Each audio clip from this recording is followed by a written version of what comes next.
வடலூர் வள்ளலார் சத்திய ஞான சபையில் தைப்பூச ஜோதி தரிசன கொடி ஏற்றப்பட்டது. விவரங்களை தருகிறார் நம்முடைய செய்தியாளர் லசிராஜா. வணக்கம். இது பற்றின மேலும் விவரங்கள்.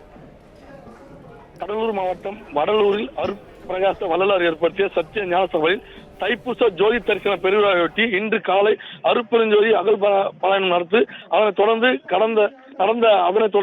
7:30 மணி அளவில் தர்மசாலையில் சன்மார்க்க கொடியேற்றப்பட்டது.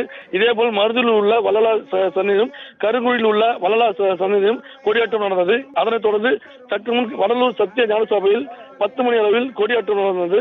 வள்ளலாருக்கு சத்திய ஞான சபை கட்ட நிலத்தை தானமாக அளித்த பாரதிபுரம் கிராம மக்கள் சீர்வரிசை தட்டுடன் மேலத்தாளம் முன்னணி வந்தனர்.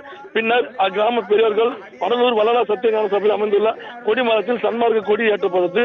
நாளை தைப்பூச ஜோதி தரிசன பெருவிழாவையொட்டி சத்திய ஞான சபையில் காலை 6 மணி, 10 மணி, பகல் 1 மணி, இரவு 7 மணி, இரவு 10 மணி எனவே அதேபோல் மறுநாள் 14ஆம் தேதி காலை 5:30 மணிக்கும் 6 காலம் 7 திரைகள் நீக்கி ஜோதி தரிசனம் நடைபெறும்.